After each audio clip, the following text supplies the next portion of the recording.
आरव राठौड़ ने जैसे ही चाकू मांगते हुए हाथ बढ़ाया और देखा कि वह न तो कुछ बोल रही है और न ही बर्तन पकड़ाकर दे रही है, उसका चेहरा तन गया। आखिर तुम चुपचाप खड़ी क्यों हो? मैंने कहा ना, चाकू दो। उसने झुंझलाकर आवाज ऊंची कर दी। वह कुछ कदम दूर खड़ी, हल्की सी झेंपी हुई नजरों से उसे देख रही थी। कुछ देर बाद उसने सर खुजाते हुए संकोच से कहा, वो मेरे पास पैन या स्पैचुला नहीं है, लेकिन चॉपस्टिक्स और कटोरी हैं। वो दूं? हेन जिहाओं के चेहरे पर सन्नाटा छा गया। खाना बनाना नहीं आता, ये बात तो मान ली, लेकिन बुनियादी किचन के सामान भी नहीं। उसके पास बस कटोरे और चॉपस्टिक और चाकू तो हाँ, ये है। उसने ड्रॉअर से एक बटर नाइफ निकालकर उसकी ओर बढ़ा दी। हेन जिहाओं के गहरे चेहरे को देखकर वह और भी असहज हो गई। उसके पास सचमुच कोई कुकिंग आइटम नहीं था। वह हमेशा बाहर से खाना मंगाती थी, इसलिए कभी जरूरत ही नहीं पड़ी। वह मन ही मन बड़बड़ाई, इसीलिए तो मैंने कहा था, खाना डिलीवर करवा देते। अब देखो, न खाना बना, न खा पाए और मैं तो भूख से मर ही रही हूँ। वह जमीन पर बैठ गई और मुंह फुलाकर पाउट कर लिया। हेन जिहाओ ने गहरी सांस ली और खुद को शांत करने की कोशिश की। उसने जिंदगी में पहली बार किसी इंसान को देखा था जो सिर्फ 10 मिनट में उसका सब्र तोड़ दे। उसे अब पछतावा होने लगा कि क्यों वह उसके लिए खाना बनाने यहाँ आया। काउंटर पर खड़े होकर उसने कुछ देर सोचा और फिर कहा, ये ऐसे नहीं होगा, मेरे साथ चलो। उसने धोई हुई सब्जियां और बाकी का सामान उठाया और रसोई से बाहर निकल आया। वह उलझन में थी, लेकिन किसी खोए हुए पप्पी की तरह उसके पीछे चल दी। उसके कदम थम गए जब उसने देखा कि वह घर से बाहर निकल रहा है। कहाँ जा रहे हो? मुझे बाहर खिलाने ले जा रहे हो? तो जरा रुक जाओ, मैं कपड़े बदल लूं। क्या मुझे ऐसे ही नाइट ड्रेस में ले जाओगे? वह कमरे की ओर मुड़ने लगी। उसने हल्का गुलाबी रंग का लंबा टी शर्ट ड्रेस पहना हुआ था, जिसके नीचे शॉर्ट्स डाले हुए थे। बाल खुले हुए, थोड़े बिखरे, इस हालत में बाहर जाने लायक तो बिल्कुल नहीं। उसे लगा कि वह उसे होटल लेकर जा रहा है, इसलिए वह कम से कम प्रेजेंटेबल दिखना चाहती थी। चाहे अब वह स्टार न रही हो, पर अजीबोगरीब कपड़ों की वजह से ध्यान का केंद्र भी नहीं बनना चाहती थी। तभी पीछे से उसकी गहरी आवाज आई, जरूरत नहीं, हम बाहर खाने नहीं जा रहे। तो फिर तुम सामान लेकर घर से बाहर क्यों जा रहे हो? उसने भौहें सिकोड़ते हुए पूछा। उसने थका हुआ सा सांस छोड़ा और बोला, तुम बस चुपचाप मेरे साथ चल सकती हो। तुम्हें इतने सवाल क्यों करने हैं? वह होंठ दबाकर खड़ी रह गई और हाथ उठाकर इशारा किया, ठीक है, तुम आगे बढ़ो। जैसे ही वे घर से बाहर निकले, उसने सोचा कि वह लिफ्ट की ओर जाएगा, लेकिन हैरानी से देखा कि वह उसके सामने वाले अपार्टमेंट की ओर बढ़ गया। अरे, तुम वहां क्यों जा रहे हो? वो घर तो खाली पड़ा है। तुम दूसरों से खाना नहीं मांग सकते, वहां कोई रहता ही नहीं। अच्छा होगा होटल से ही ऑर्डर कर लो, वरना मैं तो भूख से ही मर जाऊंगी। वह लगातार बोलती रही, लेकिन अगले ही पल उसकी आंखें चौड़ी हो गईं। ये क्या कर रहे हो? ये तुम्हारा घर नहीं है। तुम वहां फिंगरप्रिंट क्यों लगा रहे हो? ऐसे नहीं खुलेगा, पता है ना तुम्हें? क्या तुम सच में हेन कॉर्पोरेशन के प्रेसिडेंट हो भी या नहीं? उसके शब्द अधूरे रह गए जब दरवाज़ा सचमुच उसके फिंगरप्रिंट से खुल गया।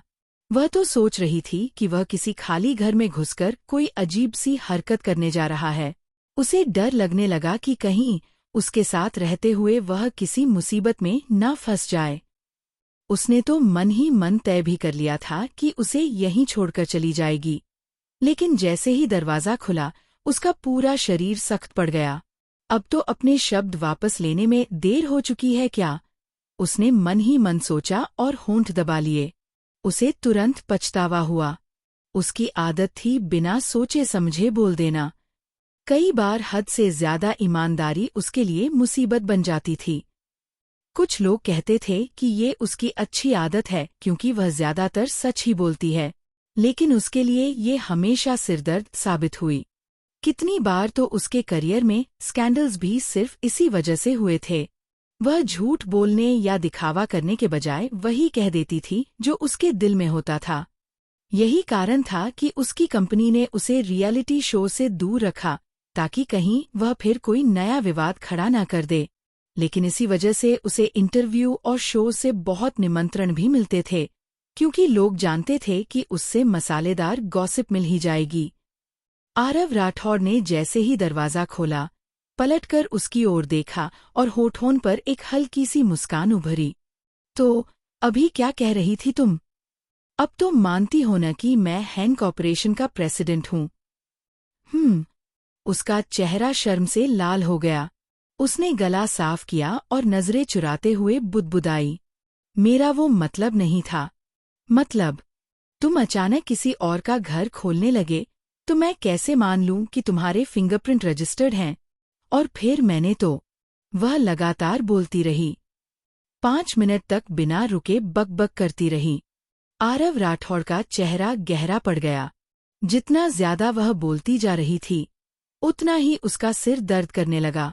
जब उसकी सहन शक्ति की हद पार हो गई तो उसने झुंझलाकर कहा, तुम इतनी बातें क्यों करती हो? पहले तो तुम इतनी चुपचाप और इंट्रोवर्ट लगती थी। अब अचानक तुम्हारी पर्सनैलिटी इतनी क्यों बदल गई कि तुम रुकने का नाम ही नहीं लेती? वह उसे खींचकर घूरने लगा।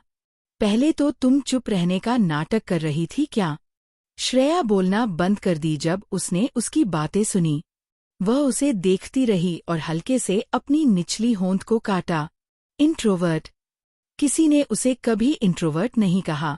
वह हमेशा से ही सोशलाइजिंग में अच्छी रही है। अगर कोई उसे बदतमीज, रूखी या घमंडी कहे तो वह मान भी सकती है, क्योंकि जिनसे वह कंफर्टेबल नहीं होती उन्हें या तो इग्नोर कर देती है या फिर ऐसी बात बोल देती है कि सामने वाला खुद चुप हो जाए। ये तरीका अच्छा है उन लोगों से बचने का जो उसकी लाइफ में सिर्फ टॉक्सिसिटी फैलाते हैं। लेकिन कभी कभी ऐसे लोगों से डील करना मजेदार भी होता है। वे आपको बोर नहीं होने देते। वह उसके जवाब में कुछ बोलने ही वाली थी, लेकिन फिर उसे याद आया कि अब वह श्रेया नहीं बल्कि जियांग युए के शरीर में है।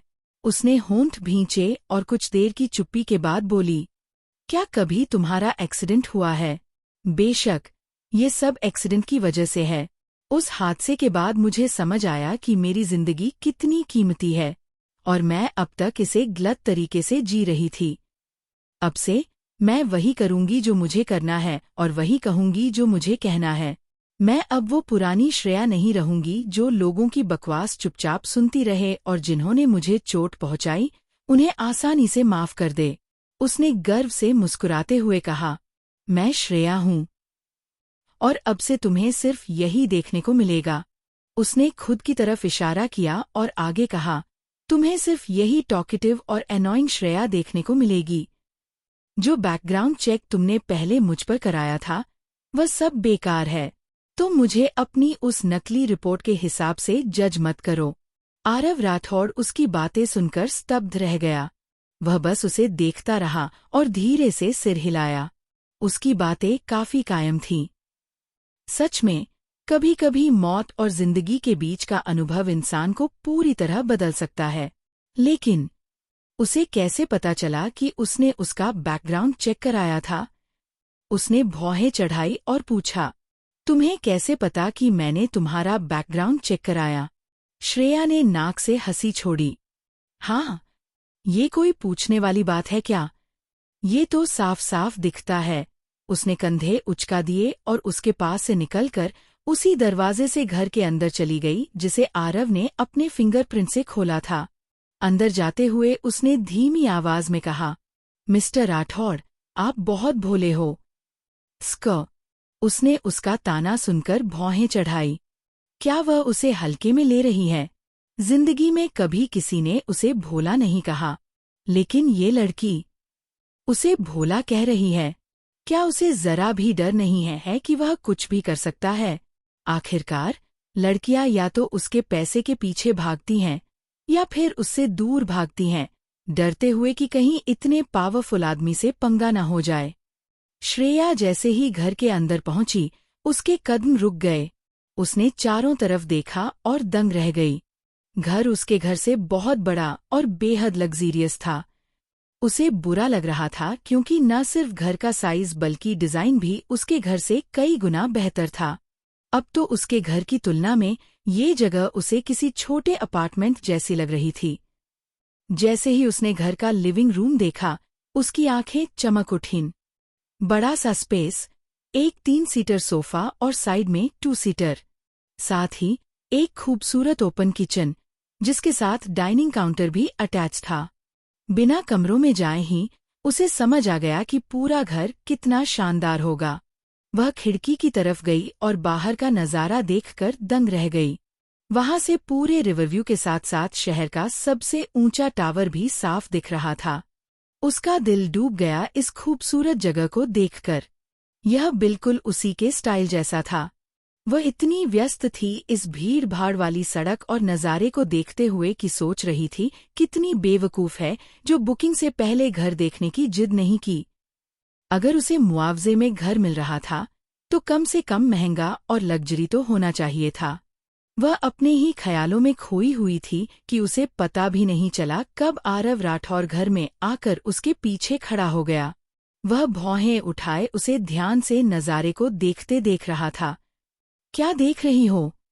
उसने धीमी आवाज में उसके कानों के पास कहा, जो उसके लिए किसी फुसफुसाहट जैसा लगा। वह चौंक गई जब उसके कानों में गुदगुदी सी महसूस हुई। उसने तुरंत पलटकर उसे घूरा और कान रगड़ते हुए बोली, उसे खुजली सी हो रही थी।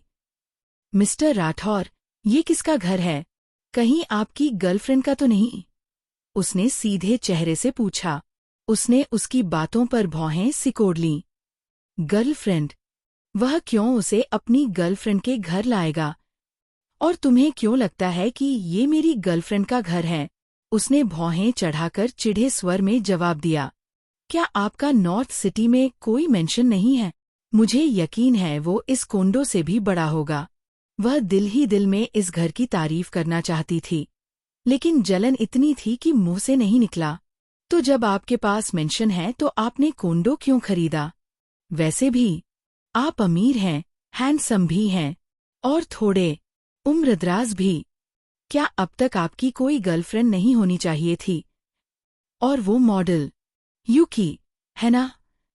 क्या वो आपकी गर्लफ्रेंड नहीं है? क्या ये उसी का घर है? उसने उसकी आंखों में देखते हुए कहा, बिना ये महसूस किए कि वो अपनी सारी बातें खुलकर बोल चुकी है। इस अपार्टमेंट में आने के बाद उसने आरव राठौर और उसकी कंपनी के बारे में रिसर्च की थी। वह देखकर हैरान रह गई कि वह न सिर्फ बेहिसाब अमीर है बल्कि 29 साल की उम्र में भी हैंडसम बैचलर है। लेकिन उसने कुछ आर्टिकल्स पढ़े थे जिनमें उसका नाम एक मॉडल यूकी से जोड़ा गया था, इसलिए उसे लगा कि शायद वही उसकी गर्लफ्रेंड होगी। आखिरकार यह सोचना मुश्किल था कि इतना काबिल इंसान इस उम्र में भी सिंगल है। उसके शब्द सुनकर आरव का चेहरा गंभीर हो गया। उसे बाकी बातें फर्क नहीं डाल रही थीं, लेकिन क्या उसने उसे उम्रदराज, ओल्ड, कह दिया? तुमने अभी क्या कहा? उसने गहरी आवाज में पूछा और उसके चेहरे पर अंधेरा सा उतर आया। आरव राठौर ने उसे गहरी निगाहों से देखा। वह अमीर है, स्मार्ट है, हैंडसम है। लोग उसके साथ होने के लिए मरते हैं, और यह लड़की उसे बूढ़ा, ओल्ड, कह रही है। वह किस एंगल से बूढ़ा दिखता है? उसने तिरछी हंसी के साथ उसकी बात सुनी और हाथ सीने पर बांधते हुए गहरी नजरों से उसे घूरा। तुमने क्या कहा? उसकी ठंडी और भारी आवाज गूंजी।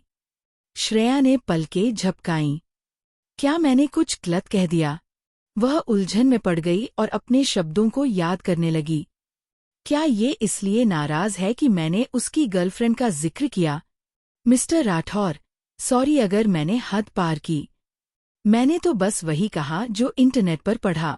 मुझे किसी की पर्सनल लाइफ में दखल देने में कोई दिलचस्पी नहीं। मुझे परवाह नहीं कि आप किसी को डेट करते हैं या नहीं। मेरा इन सब चीजों में ज़ीरो इंटरेस्ट है। मैंने तो बस ये सोचा कि ये घर आपकी। वह बोलती ही चली जा रही थी, और उसकी ये बकबक आरव को और चिढ़ा रही थी। उसने दांत भींचते हुए कहा, मैं उस बारे में नहीं पूछ रहा। क्या तुमने मुझे बूढ़ा कहा? क्या मैं तुम्हें बूढ़ा दिखता हूँ? उसकी आवाज गुस्से से गूंज उठी। कुछ देर दोनों के बीच सन्नाटा छा गया। श्रेया ने होंठ दबाए और उसे अजीब सी नजरों से देखा। उसने कभी नहीं सोचा था कि इतना बड़ा बिजनेसमैन मिस्टर राठौर सिर्फ बूढ़ा कहे जाने पर इतना तिलमिला जाएगा। उसे उसकी यह नाटकीय प्रतिक्रिया देखकर मजा आ रहा था। उसके होंठ मुस्कान में बदल गए और वह हंसी रोकने की कोशिश करने लगी। फिर गहरी सांस लेकर गला साफ किया। हाँ, हाँ, मिस्टर राठौर, आप 29 साल के हैं और मैं 21। वह लगभग 25 कहने वाली थी पर समय रहते संभल गई। तो इस हिसाब से आप मुझसे 8 साल बड़े हैं। ऐसे में अगर मैं आपको उम्रदराज कह दूं तो गलत कहा है, लेकिन अगर आपको बुरा लगता है तो ठीक है, मैं आपको बूढ़ा नहीं कहूंगी। उसने आगे नमक छिड़कते हुए कहा, मुझे पता है इस उम्र में सिंगल रहना थोड़ा अजीब लगता होगा। बहुत लोग तो शादी कर लेते हैं इस टाइम तक। वैसे मिस्टर राठौर, मेरा मानना है कि आपको जल्दी सेटल हो जाना चाहिए अपनी गर्लफ्रेंड के साथ, वरना बाद में आपके लिए अच्छी लड़की ढूंढना मुश्किल हो जाएगा। उसकी बातें सुनकर आरव ने मुट्ठियां भींच लीं और उसे गुस्से से देखा। लगता है तुम्हें भूख नहीं है। जाओ और अपना खाना खुद बनाओ। मैं तुम्हारे जैसी बदतमीज लड़की के लिए खाना नहीं बनाने वाला, उसने गुस्से में कहा और उसे उसके घर जाने के लिए कह दिया। उसके गुस्से से घबराने के बजाय श्रेया हंस पड़ी। आरव उसकी इस हरकत से चौंक गया। आमतौर पर लोग उसकी दहाड़ सुनकर डर जाते थे, और ये लड़की हंस रही है। क्या इसे उससे कोई डर नहीं लगता? मिस्टर राठौर, आप इतने क्यूट कैसे हो सकते हैं? मैं तो बस छेड़ रही थी। आप बिल्कुल बूढ़े नहीं हैं। 29 की उम्र तो बूढ़ी नहीं होती, बल्कि आप तो इतने आकर्षक और काबिल इंसान हैं कि कोई भी आपको बूढ़ा कहने की हिम्मत नहीं करेगा। उसने मुस्कान रोककर नरमी से कहा। इस बार उसकी आंखों में सच्चाई थी, मजाक नहीं। आरव उसकी अचानक बदली हुई टोन देखकर हैरान रह गया। उसने हल्की खांसी की और नजरें फेर लीं। लेकिन अगले ही पल उसने फिर से उसकी तरफ देखा और पूछा, तुम्हें कैसे पता कि मेरे पास नॉर्थ सिटी में एक मेंशन है? उसने शक भरे अंदाज में पूछा, क्योंकि यह न्यूज़ ऐसी चीज नहीं थी जो किसी मीडिया आउटलेट या बिजनेस मैगजीन में छपी हो। अगर किसी को यह नहीं पता कि आरव राठौर का नॉर्थ सिटी में मेंशन है, तो यह लड़की उसे कैसे जान सकती है? श्रेया ने अपने निचले होंठ को दबाया और अपनी गलती समझी। उसने सच में यह किसी आर्टिकल में नहीं पढ़ा था। बस बेसिक जानकारी के बाद उसने थोड़ी डिटेल रिसर्च की थी और उसका एड्रेस पता लगा लिया था। उसका इरादा बुरा नहीं था। यह सब उसने सिर्फ जिज्ञासा में किया था। वह पलकें झपकाने लगी, क्योंकि अब उसके पास कहने के लिए कुछ नहीं था। आह, मुझे चक्कर आ रहे हैं। उसने हाथ उठाकर अपना सिर पकड़ा और हल्के से डगमगाने लगी। आरव अचानक चौंका और तुरंत उसके कंधों को पकड़कर उसे स्थिर किया। तुम ठीक हो? उसने चिंतित होकर पूछा और उसे अपनी बाहों में थाम लिया। उसने गहरी सांस ली और ऐसे अभिनय करने लगी जैसे सांस लेने में तकलीफ हो रही हो। मिस्टर राठौर, मुझे अच्छा नहीं लग रहा। मैंने सुबह से कुछ खाया नहीं है। प्लीज आप कुछ पका दीजिए ताकि मैं दवा ले सकूं, वरना आपको मुझे फिर से हॉस्पिटल ले जाना पड़ेगा, उसने कहा, जबकि वह उसे लिविंग रूम के सोफे पर बैठा रहा था। आरव ने उसके चेहरे को देखा, होंठ भींचे और बिना कुछ कहे पानी का गिलास थमाया। फिर वह किचन की तरफ बढ़ गया और खाना बनाने लगा। जैसे ही वह किचन में गया, श्रेया के होठों पर शरारती मुस्कान आ गई। वाह श्रेया, तुम्हारी एक्टिंग तो काफी इम्प्रूव हो गई है। बुरा नहीं है, उसने खुद की तारीफ की क्योंकि वह उसे बेवकूफ बनाने में सफल रही थी। वह लिविंग रूम में आराम से बैठी थी और देख रही थी कि वह कितनी तेजी और कुशलता से खाना बना रहा है। उसकी शर्ट की आस्तीनें मुड़ी हुई थीं और ऊपर के 2 बटन खुले थे। खाना बनाते हुए भी कोई इतना हैंडसम कैसे लग सकता है? अब उसे समझ आया कि उसकी माँ उसके पापा पर इतनी फिदा क्यों थी। जो पुरुष खाना बनाते हैं उनकी अलग ही वाइब होती है, बेहद आकर्षक। सोफे पर आलस से बैठी वह अपने पैरों को हिलाते हुए झूल रही थी। तभी उसकी नज़र सामने पड़े ग्लास टेबल पर पड़ी। वह आगे झुकी और वहां रखा हुआ एक डॉक्यूमेंट उठा लिया। श्रेया ने होंठ भींचे और अपने हाथ में पकड़ी फाइल को घूरने लगी, जिस पर लिखा था लाइफ गिविंग फाउंडेशन। ये नाम इतना जाना पहचाना क्यों लग रहा है? मैंने इसे पहले कहीं सुना है क्या? वह सोच में डूब गई। तुम क्या कर रही हो?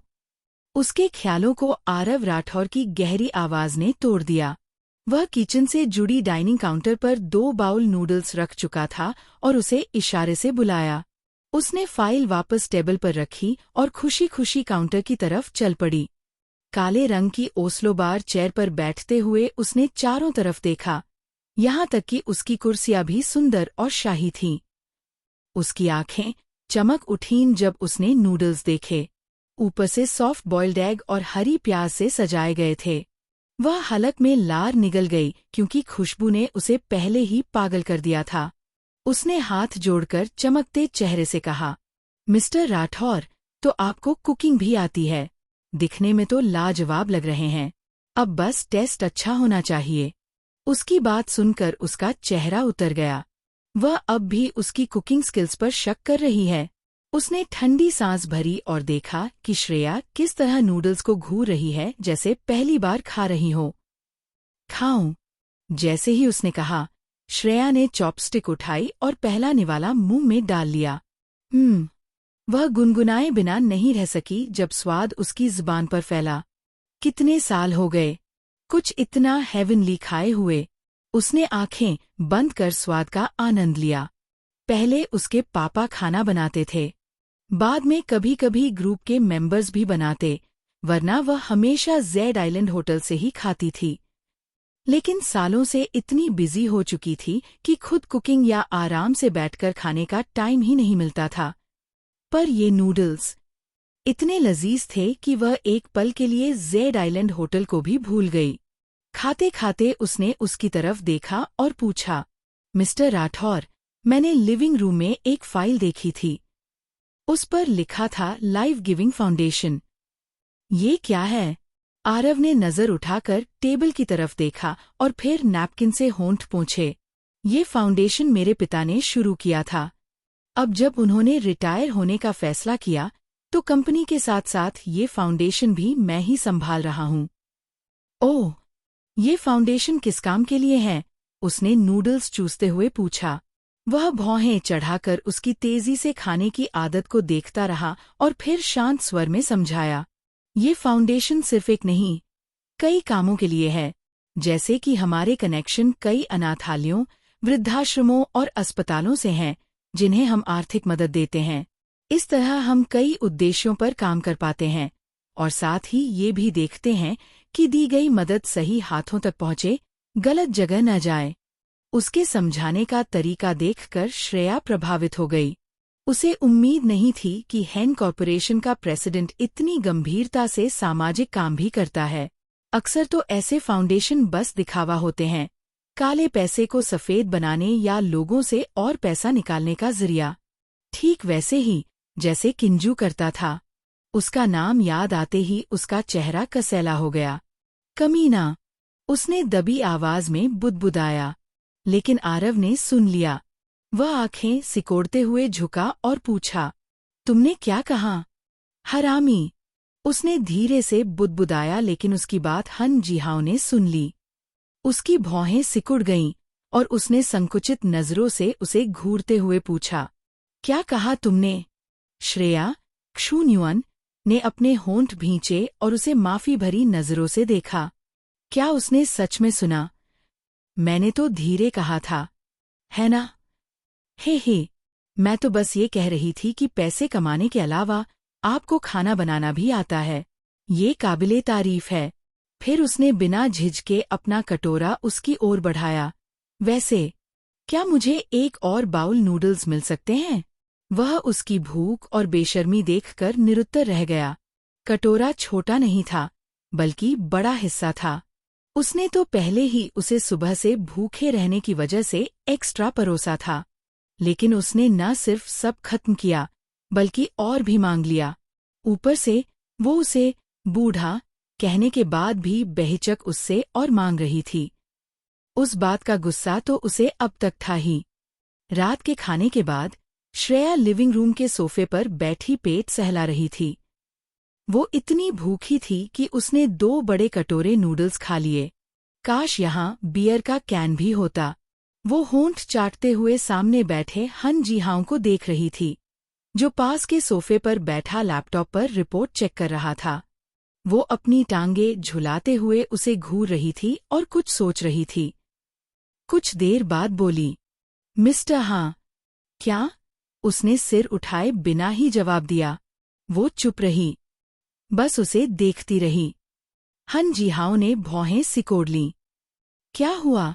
उसने सिर उठाकर पूछा। उसके ठंडे और बेजान लहजे पर भी श्रेया मुस्कुराई और होंठ भींचकर बोली, क्या आपको मैं पसंद हूँ? हन जीहाओं के भाव उस सवाल पर एकदम सख्त हो गए। वो उसकी इस अचानक की हिम्मत भरे सवाल से चौंक गया था। उसने उसे घूरा और भौहें चढ़ाकर ठंडे लहजे में कहा, और तुम्हें क्यों लगता है कि मुझे तुम पसंद हो? हालांकि उसके चेहरे पर बेपरवाह और उदासीन भाव थे, लेकिन अंदर ही अंदर वह अपनी घबराहट छुपा रहा था। आखिर किसी लड़की के बेवकूफ़ी भरे सवाल से वो क्यों प्रभावित हो? श्रेया क्षुन्युअन ने आंखें सिकोड़कर उसे ध्यान से देखा। उसके होंठों पर शरारती मुस्कान आई और उसने कहा, मिस्टर हा, आपको लगता होगा कि मैं छोटी हूँ और भोली भी, लेकिन जानकारी के लिए बता दूं, मैं 21 साल की हूँ। हाँ, आपसे छोटी जरूर हूँ, लेकिन दुनिया की और भी बातें समझती हूँ। उसकी उम्र बताते वक्त वो थोड़ा अटक गई। याद रखना मुश्किल था कि अब वो 21 साल की है, 25 नहीं। उसने आगे कहा, मुझे पता है कि कोई भी आदमी सिर्फ इसलिए किसी लड़की के लिए हॉस्पिटल में नहीं रुकेगा क्योंकि उसने पैसे देकर उसका रूम बुक किया था, वो भी नॉर्मल वार्ड नहीं, वीआईपी रूम। क्यों? और कोई भी आदमी सिर्फ दया खाकर किसी लड़की के लिए महंगे खाने के पैसे नहीं देगा। हमारा सौदा तो सिर्फ मेरे डिस्चार्ज होने तक का था, लेकिन आप उसके बाद भी मेरे खाने का इंतजाम करते रहे। क्यों? वो अपनी ठोड़ी को हाथ से सहलाते हुए बोली, इसी तरह कोई भी आदमी लड़की के घर तक सिर्फ उसके लिए खाना बनाने नहीं आएगा। मैंने तो डिलीवरी मांगी थी, लेकिन आपको इतनी दूर से आने की क्या जरूरत थी? वो सोफे से कुशन उठाकर अपनी गोद में रखती है और टांगे मोड़कर बैठ जाती है। उसका टी शर्ट ड्रेस उसके चिकने पैरों को सामने ला देता है। वो कुशन पर कोहनी टिकाकर ठोड़ी संभालते हुए आगे झुकी और उसकी आंखों में झांक कर बोली, आदमी किसी लड़की के लिए इतना सब तभी करता है जब उसके पीछे सिर्फ 2 वजह होती हैं, या तो वो उससे प्यार करता है या फिर उसे उससे कुछ चाहिए। और इत्तेफाक से, मिस्टर हा, आपने ये सब किया है, तो बताइए, आपकी वजह क्या है? पहली नज़र में मुझसे प्यार हो गया था, या फिर आपको मुझसे कुछ काम है? वो बालों की लट को उंगली पर लपेटते हुए उसे घूरती रही, बिना पलक झपकाए। हन जीहाओ उसके शब्द सुनकर स्तब्ध रह गया। वो उम्मीद नहीं कर रहा था कि वो इतनी बेबाकी से ये सब कह डालेगी। उसने गला साफ किया और लैपटॉप एक तरफ रख दिया। उसने उसे घूरते हुए गहरी आवाज में कहा, तुम सही कह रही हो, मिस गू। मेरी वजह है सब कुछ करने की, लेकिन वो वजह ये नहीं कि मुझे तुम पसंद हो, बल्कि इसलिए क्योंकि मैं चाहता हूं कि तुम कुछ करो मेरे लिए। श्रेया ने आंखें बड़ी कर दीं और हाथ से इशारा किया। आगे कहिए। मुझे पता था, ये लोमड़ी जैसा चालाक है। उसने मन ही मन सिर हिलाया। हन जीहाओ ने ठंडी और गंभीर आवाज में कहा, मैं तुमसे बस इतना कहना चाहता हूं, अपना वो जंगली दिमाग कभी मत चलाना। हर कोई किसी काम की वजह से सब कुछ नहीं करता। उसका जवाब सुनकर वो हक्की बक्की रह गई। क्या? वो सोच रही थी कि अब कोई कॉन्ट्रैक्ट या डील सामने आएगी। क्या अमीर आदमी हमेशा फैंटेसी नॉवेल्स की तरह किसी मासूम लड़की को कॉन्ट्रैक्ट से फंसाते नहीं? मैं तो वैसे ही ट्रांसमिग्रेट होकर एक कमजोर लड़की बनी हूँ। ये मुझ पर तरस खा रहा है, लेकिन क्या इसे कोई बहाना नहीं बनाना चाहिए? लेकिन नहीं, ये तो बहुत उबाऊ निकला। फिर भी उसके दिल को अजीब सी तसल्ली मिली कि हन जिहाओ दूसरे आदमियों जैसा नहीं था, जो उसे सिर्फ अपने फायदे के लिए इस्तेमाल करते। ये बहुत उबाऊ है। उसके होंठ नीचे की ओर मुड़े, लेकिन उसके दिल में एक हल्की तसल्ली थी कि वह बाकी पुरुषों जैसा नहीं है, जो सिर्फ अपने फायदे के लिए किसी को इस्तेमाल करते हैं। उसने गले को साफ किया और भौहें उठाईं। मिस्टर हा, मैं आपको एक आखिरी मौका दे रही हूँ। आपने मेरे लिए इतना कुछ किया है, आप मुझसे कुछ भी मांग सकते हैं। मैं अपनी पूरी कोशिश करूंगी कि आपकी इच्छा पूरी करूं। सिवाय मेरे शरीर के। मैं उस तरह की लड़की नहीं हूं जो अपना कीमती, खूबसूरत शरीर देकर धन्यवाद कहे। उसने अपने शरीर को हाथों से ढकते हुए आंखें झपकाई। वह उसका ड्रामा देखकर हंस पड़ा। उसने फिर से शुरू कर दिया। उसने होंठ सिकोड़ते हुए कुछ सोच में पड़ गया। तो तुम मुझे धन्यवाद देना चाहती हो? मेरे लिए एक काम है जिसमें तुम मेरी मदद कर सकती हो। उसने उसकी सूचक बातों को सुनकर भौहें चढ़ाई और माथे पर शिकन डाल दी। क्या है वो? उसके होठों पर एक शरारती मुस्कान आई और उसने कहा, लेकिन तुम सिर्फ अपने शरीर से मेरी मदद कर सकती हो। उसके अलावा मेरे लिए और कुछ उपयोगी नहीं है। वह सोफे पर हाथ बांधकर आराम से पीछे झुक गया। क्या? अगर किसी कैरेक्टर का नेम थोड़ा अलग लिया जाए, जैसे मिस्टर राठौर की जगह मिस्टर हा, तो आप एडजस्ट कर लेना। मोबाइल से एडिटिंग करने में थोड़ा प्रॉब्लम होता है। सिया हैरान रह गई जब उसने आरव राठौर के उस सुझाव भरे शब्दों को सुना। वह सोच में पड़ गई। इसका मतलब क्या है कि वह अपने शरीर का इस्तेमाल करके उसकी मदद करे? वह अनायास पीछे हटी, उनके बीच दूरी बना ली और चौड़ी आंखों से उसे घूरने लगी। क्या? मतलब तुम क्या कहते हो कि तुम्हें मेरी सिर्फ शरीर की जरूरत है? वह घबराहट में हकलाते हुए पूछी। वह आकलन करने की कोशिश कर रही थी कि क्या उसने उसका चरित्र सही पहचाना है या नहीं। वह हमेशा अपने लोगों को परखने की क्षमता पर गर्व करती रही थी, लेकिन जब उसने पता लगाया कि रिया और प्रिया खन्ना ने उसे धोखा दिया, और वह भी पूरे 1 साल तक, तो वह सन्न रह गई। एक दोस्त और अपने सबसे करीबी साथी से इस तरह धोखा खाकर वह कैसे दावा कर सकती थी कि उसकी इंसान पहचानने की क्षमता सही है? आरव राठौर ने उसकी कांपती हुई मुद्रा को देखकर और उसे डरती हुई देखकर मुस्कान दी। हाँ, तुम्हारा शरीर। तुम्हारे पास केवल एक काम है। उसने हाथ उठाकर इशारा किया। सिया ने भौहें चढ़ाई और उसकी उंगली के उस दिशा की ओर देखा जहां वह इशारा कर रहा था। रसोई, उसने धीमे से कहा, क्योंकि वह समझ नहीं पा रही थी कि वह रसोई की ओर क्यों इशारा कर रहा है। चूंकि तुमने अपना पेट भर लिया है, अब जाकर बर्तन धो दो। सिया चुप रह गई। वह उस ओर पलटी और अनिश्चित होकर पूछा, तो तुम मुझसे बर्तन धोने के लिए कह रहे हो? जैसे कि मैंने तुम्हें ये सुनहरा मौका दिया और तुम मुझसे बर्तन धोने के लिए कह रहे हो? उसका दिमाग इस विचार से हिल गया कि उसने जो एक खास मौका दिया था, वह उसने बेकार कर दिया। वह कुछ भी मांग सकता था, सचमुच कुछ भी, लेकिन उसने चुना बर्तन धोना मांगने का। क्या यह आदमी मासूम है या बेवकूफ? जैसा कि मैंने कहा, तुम मेरी मदद सिर्फ अपने शरीर से कर सकती हो। तो जाओ और बर्तन धो लो। मुझे बर्तन धोना पसंद नहीं है। इतना कहकर आरव राठौर ने फिर से अपने लैपटॉप की तरफ ध्यान दिया और उसकी उपस्थिति को नजरअंदाज कर दिया। हाँ, उसने ताने भरे स्वर में कहा। जब उसने देखा कि उसने उसकी ओर एक बार तक नहीं देखा, तो वह सुपरस्टार सिया से बर्तन धोने की उम्मीद करता है। लोग उसकी हस्ताक्षर पाने के लिए मरते हैं, और वह चाहता है कि वह अपने कीमती हाथों से बर्तन धोए। अरे रुको, अब मैं सिया नहीं हूँ। हाय, ये सब इसलिए हो रहा है क्योंकि मैं सिया हूँ, न कि पुरानी सिया।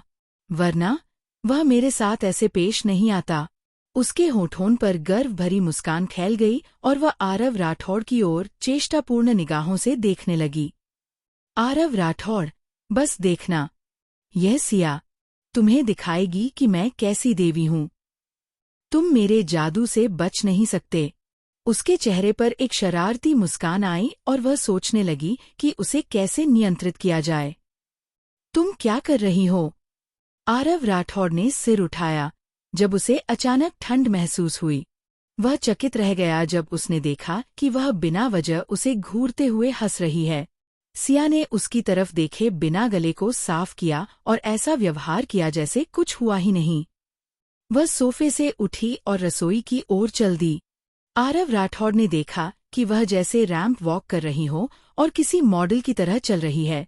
लगता है दुर्घटना के बाद वह बहुत चोटिल हो गई है, उसने सिर हिलाते हुए खुद से कहा और उसे समझाने की कोशिश की। लगता है कि वह दुर्घटना में गंभीर रूप से घायल हो गई थी। आरव राठौड़ ने सिर हिलाया और उसकी इस हरकत को उसकी चोट का बहाना मान लिया। सिया अपने बिस्तर पर आराम से बैठी थी, लैपटॉप अपने गोद में रखा था। उसने इंटरनेट पर फैल रही खबरों के आर्टिकल्स को देखकर अपनी भौहें चढ़ा लीं। हाँ, तो इस कमीने ने अब गंदी चालें चलनी शुरू कर दी हैं, उसने गहरे स्वर में कहा और उसका चेहरा ठंडा पड़ गया। 2 दिन हो गए थे जब उसने किन जू को चेतावनी भरा संदेश भेजा था। वह देखना चाहती थी कि वह कितनी गंदी चालें चला सकता है। साथ ही पिछले 2 दिनों से वह अपने धन को लेकर एक योजना बना रही थी और सोच रही थी कि इस स्थिति से कैसे निपटा जाए। हालांकि वह अपना धन वापस लेना चाहती थी, लेकिन यह सभी को समझाना आसान नहीं होगा। सिया का न तो कोई खास बैकग्राउंड है और न ही उसने पहले कभी जियान यूए से मुलाकात की है। अगर वह कुछ संदिग्ध करती है तो यह उसके लिए बहुत परेशानी पैदा करेगा और वह अपने लिए और मुश्किलें खड़ी करने की स्थिति में नहीं थी। जैसे ही वह किंजू को एक और चेतावनी संदेश भेजने और उसे थोड़ा चिढ़ाने का सोच रही थी, उसने देखा कि इंटरनेट पर कुछ तस्वीरें वायरल हो रही हैं।